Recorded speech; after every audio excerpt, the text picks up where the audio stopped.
everybody, Dr. Jonathan Fabian here with Health Source of Riverton, and I'm back to talk to you about our condition of the week this week, which we're going to actually talk about the rotator cuff. And the reason I'm bringing the rotator cuff up today is that there's actually been some interesting research that I was just made aware of, and so I'm actually going to read a little bit of this to you.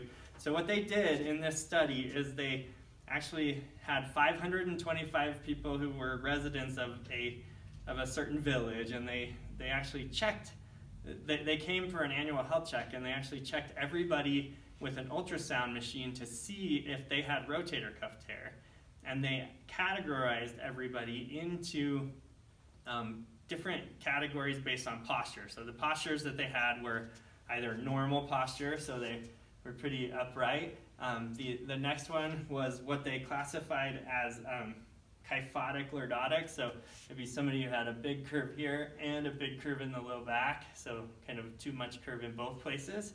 The next one was flat back, so that's somebody who doesn't really have any curve, that really military posture. And then the final one was somebody that they considered sway back, so the upper back was pretty normal, but the low back was really hyperextended.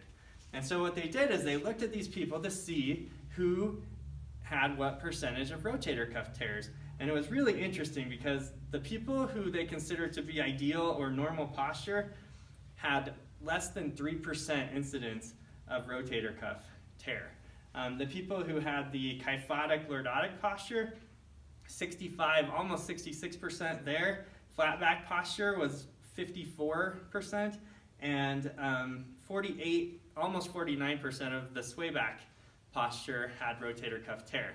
So, these types of studies maybe aren't the greatest. They're not double-blind, placebo-controlled trials. However, it is interesting that they were able to draw such a strong correlation between postural issues and rotator cuff tear. So many of us can look at ourselves, our family members, our neighbors, and say, hey, that person doesn't really have the best posture. Here at Health Source, we're actually really focused on people's posture. We do a lot of exercises and adjusting and even home care things for our patients, really focused on trying to improve posture.